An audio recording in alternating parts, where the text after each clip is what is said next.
Asante sana Mheshimiwa Spika kwa kunipa kauli. Pleine cérémonie pour appeler nos ancêtres. Honorable Président de l'Assemblée nationale, pour défendre notre pays, mes chers honorable député et chers collègues.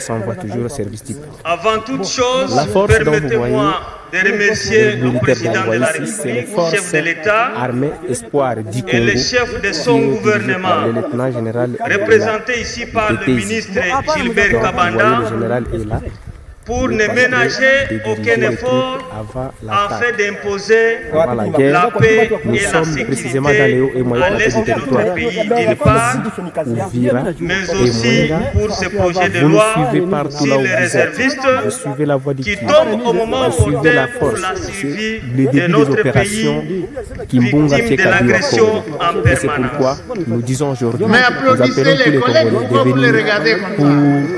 La défense de notre pays et comment nous pouvons faire, vous le savez, mes chers frères et sœurs, notre armée a été fragilisée à dessein depuis l'avènement de l'AFDEL.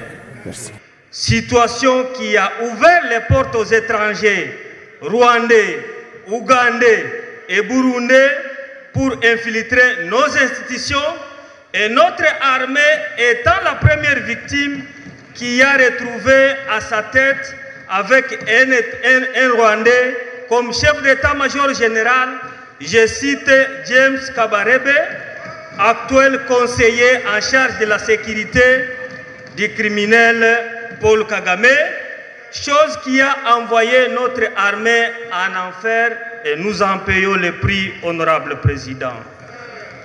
S'agissant de la composition de la réserve armée de la défense, je sollicite à notre gouvernement d'être un peu sérieux lors de la sélection des candidats et réserver un traitement conséquent à ces corps pour ne pas connaître la catastrophe que nous vivons avec nos services de sécurité et défense.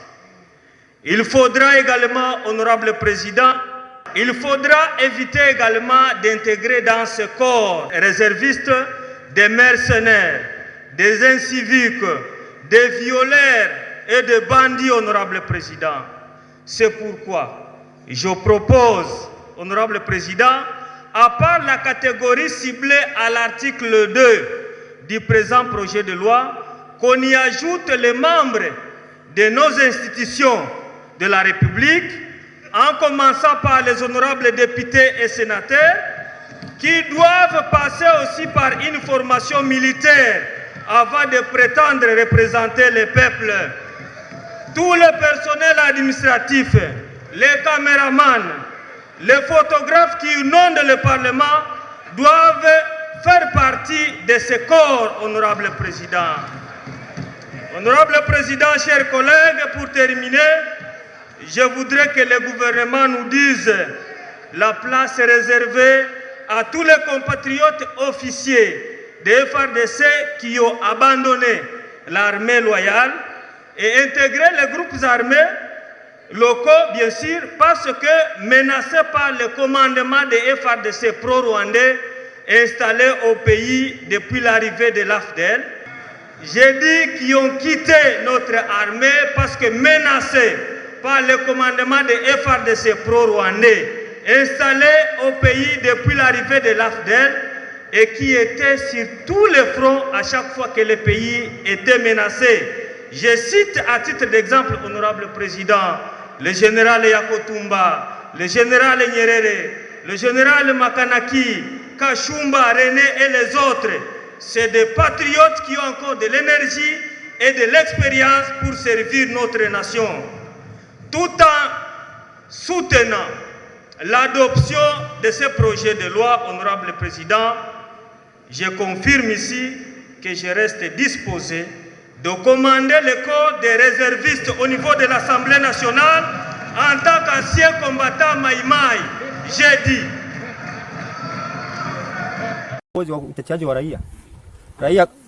Notre slogan c'est peuple d'abord. Mission ya jeshi yote unaona hapa ni mission yake ni ya kutetea raia. Kila raia ajikute ako uhuru na hako na kila kitu cha kwake. Kwani ni jeshi la raia. Donc c'est l'armée, c'est l'AAC. AAC c'est dire Armée de l'Espoir du Congo. La mission ni kudefendre le Congo na wakongomani na mali zake zote. Na hiyo ni siri kubwa, ni ideolojia kubwa wanao wote. Kwani kila mtu alijua shida na shaka na shabaha ya kushika silaha yake. Hiyo tuliwafunza nayo na kila mtu akaishikilia na mpaka sasa hiyo wanashikilia na sauti kubwa sana wanaijua. Hiyo ndio shabaha kubwa. Ndio mon general, tunaona sasa hivi unakusanyisha matrupi kwa sababu mpate kuingia kwenye operation. Je, operation, kwa nini tunaingia kwenye operation na tunakwenda kumsaka adui nani na kwa nini tunamsaka adui? Tunashukuru. Na waza sisi kama tunaingia kwenye operation, alikuja deserteur wa serikali mwenye kuitwa makanika. C'est un colonel wa gouvernement ya Congo. Akadeserter msu serikali ya Congo. Akaja kujiinstaller fasi wanaita Nyamara. Hiyo Nyamara ni katika territoire ya Fizi. Sasa kijana huyu anakarassemble matrupi ya ndugu zake wote wa Nyarwanda wenye kujiita jina ya Kinyamurenge, jina ambayo sio kwao. Sasa anaendelea na vitisho na maovu mingi sana. Anawaangamiza naye sio na hatia. Anaua watu, anabaka wanawake. Sasa hiyo yote tusababisha sisi kuingia katika operation. Kwani tulitupa macho kwenye serikali yetu, tukakuta serikali yetu hakuna ambacho kinachotenda kwa desertere wao. Tukaona sisi wenyewe tujinyakulie kazi, tudefendre raia yetu ya Kongo isiangamizwe kama vile nyama. Asante sana mon general, na tunashukuru, sisi ni watangazaji tu. Yes.